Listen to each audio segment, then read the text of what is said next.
Marie Manza, bonjour. Bonjour Vous Vincent. êtes directrice marketing et vente Belux d'Air Europa. Exactement, Air Europa est connue comme une compagnie aérienne espagnole dont la vocation est surtout de relier l'Europe à l'Amérique latine via Madrid.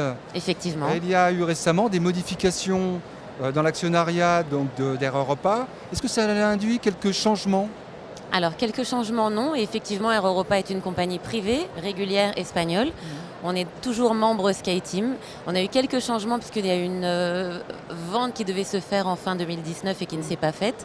IAG a pris du coup 20% chez Air Europa, mais la holding d'Air Europa, Globalia, est majoritaire pour Air Europa. Donc non, il n'y a pas de changement et je tiens à signaler surtout qu'on travaille de la même façon et qu'Air Europa continue à travailler avec ses équipes comme avant cette annonce. D'accord, merci. Comment se porte Air Europa et la ligne Madrid-Bruxelles? Alors la ligne Madrid-Bruxelles, nous, il faut savoir qu'on est arrivé en 2012, fin 2012, en décembre. On a lancé 2 vols par jour, donc un vol qui part en matinée qui arrive en début d'après-midi à Madrid, un autre vol qui part le soir. Et c'est 2 vols qui connectent parfaitement avec nos routes sur l'Amérique latine. Il faut savoir aussi qu'on dessert le reste des villes espagnoles, les Baléares et les Canaries. Mais sur l'Amérique latine, on a vraiment de très bonnes connexions. Tous les marchés Europe, Air Europa fonctionnent de la même façon. Le but étant d'alimenter le hub à Madrid, même si le siège est à Palma de Majorque, le hub est à Madrid. Et donc tous nos vols connectent sur les vols long courriers. On est à peu près à moins de 3 heures de connexion. Ça se fait très facilement. Nous, on arrive au terminal 2, on repart du terminal 1. C'est 20 minutes à pied. C'est vraiment une connexion hyper simple, facile, efficace. D'accord.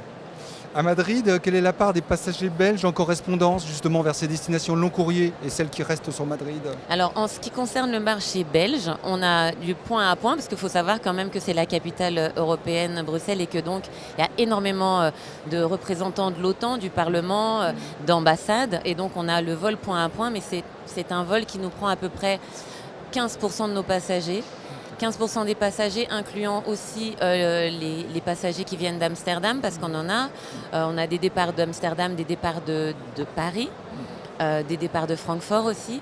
Donc si on prend uniquement les passagers qui partent de Bruxelles pour aller à Paris, on est sur 15% à peu près. Tout le reste, c'est de la connexion, notamment de la connexion long courrier. Alors quelles sont leurs destinations de prédilection à ces voyageurs belges qui se connectent vers le long courrier? Alors les voyageurs belges sont très friands d'Amérique latine. Sur nos top destinations, on est vraiment, depuis qu'on est arrivé en 2012, La Havane est très prisée. La Havane, Buenos Aires, Bogota. D'accord. Depuis qu'on a lancé Bogota, ça fonctionne très bien. Quito, Guayaquil, qui sont les 2 destinations qu'on dessert en Équateur et qui marchent très bien. Et on n'oublie pas Asunción et Miami.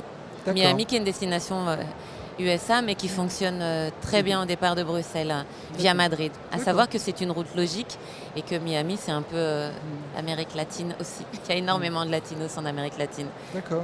Qu'en est-il de votre produit? Je pense que vous exploitez surtout, en tout cas sur le long courrier, des 787 Dreamliner. Exactement, on est sur 787 Dreamliner. En fait, toute notre flotte est en Boeing. D'accord. Sur le moyen courrier, on est en 737. D'accord. Sur tous les longs courriers, on est en 787 Dreamliner. À savoir que suite au retard de Boeing, on a dû louer quelques avions qui sont toujours des Dreamliner mais qui offrent une premium à la place d'une business qui est normalement ce que nous proposons à nos passagers. Donc on est en B-class, business et classe économique.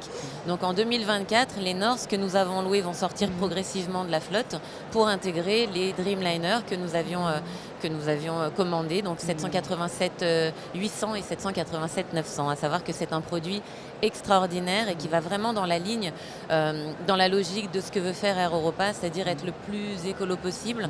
C'est pas simplement une mode. Nous, chez nous, ça existe depuis toujours. Depuis qu'on a intégré les Dreamliner, tout ce qui est à bord est recyclable et tout ce qui peut être recyclable l'est.